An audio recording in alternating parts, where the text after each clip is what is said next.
মৌলিক অধিকার অর্থাৎ আমার আপনার অধিকার। কেন এই অধিকার আমাদের এতটা প্রয়োজন? কারণ আমাদের প্রত্যেকের বেঁচে থাকার জন্য মাথা উঁচু করে সসম্মানে থাকাটা অত্যন্ত জরুরি, আর তাই একজন নাগরিক হিসেবে আমাদের এই অধিকার একান্ত কাম্য। কিন্তু কতটুকু পাই আমরা এই অধিকার? কতটুকু আস্বাদ গ্রহণ করতে পারি আমাদের এই দৈনন্দিন জীবনে মৌলিক অধিকারের? World justice project rule of law index অনুসারে পৃথিবীতে ফান্ডামেন্টাল রাইটস পাওয়ার ক্ষেত্রে সর্বশ্রেষ্ঠ দেশ হলো ডেনমার্ক।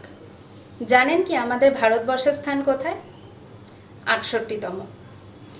ভারতে আমাদের যে সংবিধান আছে সেই সংবিধানে কোন ধারায় কি কি অধিকার আমাদের দেওয়া হয়েছে তা জানা কিন্তু অত্যন্ত জরুরি।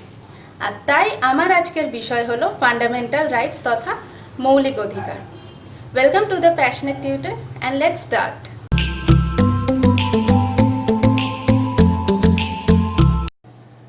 ভারতীয় সংবিধানের পার্ট 3-তে আর্টিকেল 12 থেকে 35-এর মধ্যে ফান্ডামেন্টাল রাইটস নিয়ে আলোচনা করা হয়েছে। আমাদের সাংবিধানিকরা ইউএসের বিল অফ রাইটস থেকে এই ফান্ডামেন্টাল রাইটসের কনসেপ্টটা নিয়েছে। আমাদের মনে রাখতে হবে আমাদের ফান্ডামেন্টাল রাইটস কিন্তু কোনো অ্যাবসলিউট নয়, অর্থাৎ স্বতন্ত্র নয়।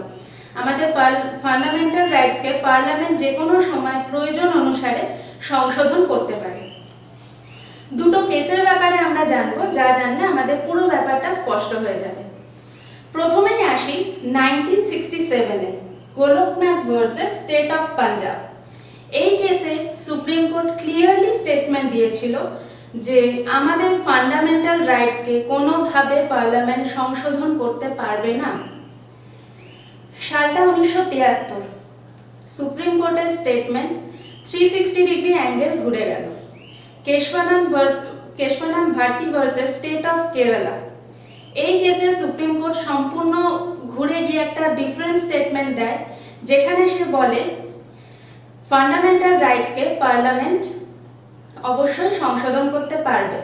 এক্ষেত্রে কনস্টিটিউশনের যে বেসিক স্ট্রাকচার রয়েছে সেটা যাতে কোনোভাবে ভায়োলেট না হয় সেই দিকে খেয়াল রাখতে হবে।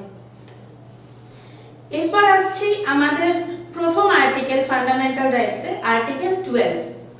আর্টিকেল 12-এ স্টেট বা রাষ্ট্রের সংজ্ঞা দেওয়া হয়েছে, অর্থাৎ স্টেট বা রাষ্ট্র বলতে কি বোঝানো হচ্ছে। এই ফান্ডামেন্টাল রাইটসের মধ্যে স্টেটকে 4টি ভাগে ভাগ করা হয়েছে। প্রথমেই হচ্ছে এক্সিকিউটিভ অ্যান্ড লেজিসলেটিভ ইউনিয়নের ক্ষেত্রে, অর্থাৎ কেন্দ্র যেটাতে রয়েছে। সেকেন্ড হচ্ছে executive and legislative state. Third other legislative, যেখানে পড়ছে মিউনিসিপ্যালিটি, যেখানে পঞ্চায়েত রয়েছে, এই সমস্ত লেজিসলেটিভগুলোকে স্টেটের আন্ডারে রাখছে।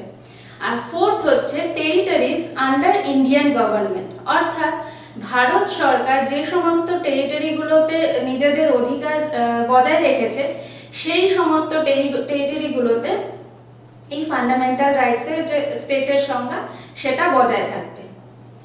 এরপর আসছে আর্টিকেল 13। আর্টিকেল 13-এ সুপ্রিম কোর্টের নির্দেশ অনুযায়ী পরিষ্কার বলা হয় যে পার্লামেন্ট আর্টিকেল 368-কে সংশোধন করে আর্টিকেল 13-এর আন্ডারে ফান্ডামেন্টাল রাইটসকে সংশোধন করতে পারবে। ফান্ডামেন্টাল রাইটসের কিছু বেসিক বৈশিষ্ট্য রয়েছে। প্রথমত, ফান্ডামেন্টাল রাইটস একটি স্টেট বা রাষ্ট্রের বিরোধিতা করে, কোনো ব্যক্তিসত্তার বিরোধিতা করে না। কারণ একটা স্টেট বা রাষ্ট্রের কাছে তার আনলিমিটেড পাওয়ার থাকে। ফান্ডামেন্টাল রাইটস সেই সমস্ত আনলিমিটেড পাওয়ারকে খর্ব করার জন্যই ব্যবহার করা হয়েছে। সেকেন্ডলি, পার্লামেন্ট ফান্ডামেন্টাল রাইটসকে সংশোধন করতে পারে।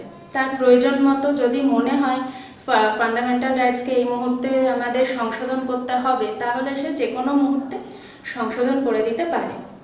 অ্যান্ড থার্ডলি, ন্যাশনাল এমার্জেন্সির সময় আর্টিকেল 20 অ্যান্ড আর্টিকেল 21, এই দুটো আর্টিকেল বাদে বাকি সমস্ত ফান্ডামেন্টাল রাইটস আমাদের থেকে নিয়ে নেওয়া হয়, অর্থাৎ সাসপেন্ড করে দেওয়া হয়।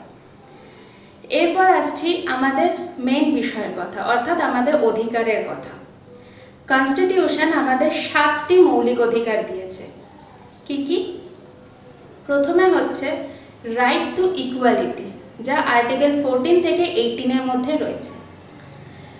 আর্টিকেল 19 থেকে article 22 right two freedom, article 23 and 24 right against exploitation, article 25 থেকে 28 right two religious freedom, article 29 থেকে 30 কালচারাল অ্যান্ড এডুকেশনাল রাইটস।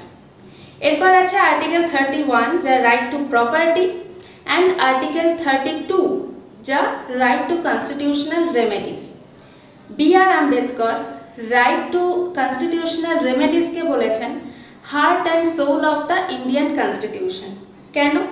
কারণ আর্টিকেল 32 ছাড়া ইন্ডিয়ান কনস্টিটিউশন কিচ্ছু না, তার সমস্ত কিছুর মূল জুড়ে রয়েছে এই আর্টিকেল 32। 44th অ্যামেন্ডমেন্ট অ্যাক্ট 1978 এই সংশোধন বিল অনুসারে আর রাইট টু প্রপার্টিকে আর্টিকেল 31 থেকে মুছে দিয়ে আন্ডার আর্টিকেল 300A তে রাইট টু প্রপার্টিকে লিগ্যাল রাইটে স্থান দেওয়া হয়েছে। আর্টিকেল 14 থেকে 18 আমাদের বলেছে রাইট টু ইকুয়ালিটি। সত্যি কি আমরা সমান অধিকার পাই? সত্যি কি সব ক্ষেত্রে আমাদের সমান? আর্টিকেল 14কে যদি আমরা ইন্ডিয়ান কনস্টিটিউশনের মাপকাঠিতে ফেলি তাহলে এই ইকুয়ালিটিকে আমরা দুটো ভাগে ভাগ করতে পারি। First of all unequal treatment prohibition and secondly demands of equal treatment. দুটো ধারণা আছে। প্রথম ধারণাটা আমরা বলতে পারি ইকুয়ালিটি বিফোর ল, আর সেকেন্ড ধারণাটা ইকুয়াল প্রোটেকশন অফ ল। দুটো দুরকম ধারণা, একটা নেগেটিভ একটা পজিটিভ। ইকুয়ালিটি বিফোর ল একটি নেগেটিভ কনসেপ্ট যা আমরা ইউকে থেকে বড় করেছি, আর ইকুয়াল প্রোটেকশন অফ ল বা ডিমান্ডস অফ ইকুয়াল ট্রিটমেন্ট এটা একটি পজিটিভ কনসেপ্ট যা আমরা ইউএসএ থেকে বড় করেছি। কীরকম নেগেটিভ আর পজিটিভ আমরা বুঝতে পারবো। প্রথমে একটা উদাহরণ দিই। ইকুয়ালিটি বিফোর ল অনুসারে আইনের চোখে আমরা সবাই সমান। আপনি আমি যেরকম, প্রাইম মিনিস্টার বা উঁচু পদের কোনো ব্যক্তিও কিন্তু তার আইনের চোখে সমান। আমরা অপরাধ করলে যে শাস্তি হবে, একজন উচ্চপদস্থ ব্যক্তিও অপরাধ করলে সমান শাস্তি হবে। বাস্তবিক কি তা হয়? দেখা যাক। তো এটা হচ্ছে নেগেটিভ কনসেপ্ট। এবার আসে positive concept, that is equal protection of law. এখানে বলা হয় আমরা যে ক্লাসে বিলং করছি সেই ক্লাসের মধ্যে আমাদের সমান অধিকার পেতে হবে। কীরকম?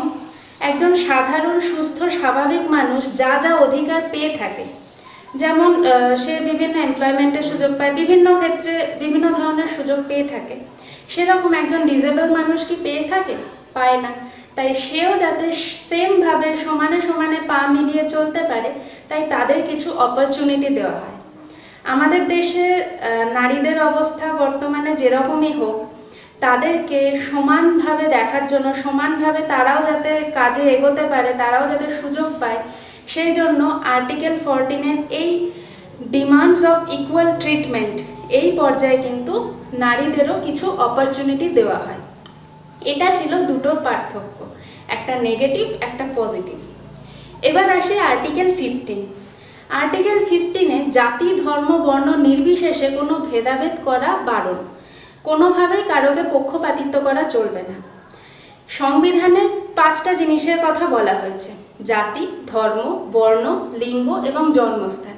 এই 5টি বিষয়ের ক্ষেত্রে কোনোভাবে কারোকে ডিসক্রিমিনেট করা চলবে না। আর্টিকেল 16-এও সমান জিনিস বলা হয়েছে, যেখানে জাতি ধর্ম বর্ণ নির্বিশেষে একই কথা বলা হয়েছে, শুধু এখানে যেটা এক্সট্রা বলা হয়েছে সেটা হলো সকলকে সমান অধিকার দিতে হবে এমপ্লয়মেন্টের ক্ষেত্রে। এক্ষেত্রে মাইনরিটিসের কথাটা উঠে আসে। মাইনরিটিসরা এমন অনেক সুযোগ সুবিধা থেকে এককালে বঞ্চিত ছিল যা আর্টিকেল 16 তাদেরকে এনে দিয়েছে। এবার আসি আর্টিকেল 17। আর্টিকেল 17-এ মধ্যযুগ থেকে চলে আসা যে অস্পৃশ্যতা, ছুতমার, সেই সমস্ত কিছুকে নিষিদ্ধ করে দিয়েছে। বর্তমানে বলা হয় কেউ কোনোভাবে বঞ্চিত নয়, কোনো কিছু থেকে কেউ আলাদা নয়, সকলের সমান এবং সকলের সমস্ত বিষয় সমান অধিকার রয়েছে। আর্টিকেল 17-কে যদি অগ্রাহ্য করা হয় তবে সে ইললিগাল কাজ করছে। এরপর আর্টিকেল 18। আর্টিকেল 18-এ রায় বাহাদুর, রাজা, জমিদার বাবু এই সমস্ত টাইটেলকে অ্যাবলিশ করে দেওয়া হয়েছে। এখানে বলা হয়েছে একমাত্র একাডেমিক এবং মিলিটারি যে সমস্ত অ্যাওয়ার্ড রয়েছে বা যে সমস্ত পদবি রয়েছে সেই সমস্ত পদবিতে আমরা ইউজ করতে পারবো। অর্থাৎ কেউ যদি ভারতরত্ন পেয়ে থাকে তবে সে বলতে পারে আমি ভারতরত্ন প্রাপক। কিন্তু কেউ এখন আজকালকার দিনে দেখা যাবে না কেউ বলবে আমি রায় বাহাদুর সাহেব, এরকম কিছু কিন্তু দেখা যায় না। অর্থাৎ আর্টিকেল 18 ওই সমস্ত টাইটেলকে সম্পূর্ণভাবে অ্যাবলিশ করেছে। একমাত্র ভারতরত্ন বা একাডেমিক যে সমস্ত টাইটেলস আমরা পেয়ে থাকি, অর্থাৎ পদ্মশ্রী, পদ্মবিভূষণ, ভারতরত্ন বা বিভিন্ন অ্যাডমায়ারাল বা এয়ার মার্শাল, এই সমস্ত যে টাইটেলসগুলো থাকে এইগুলোকেই সম্মতি দিয়েছে। ফান্ডামেন্টাল রাইটসের ফার্স্ট পার্টে আমরা ফান্ডামেন্টাল রাইটস কী আর রাইট টু ইকুয়ালিটি অবধি আলোচনা করলাম। নেক্সট ভিডিওতে আমরা বাকি রাইটসগুলো নিয়ে আলোচনা করব। আমার এই ভিডিওটি বানিয়েছে ক্যানভাস ক্রিয়েটিভ ওয়েডিং।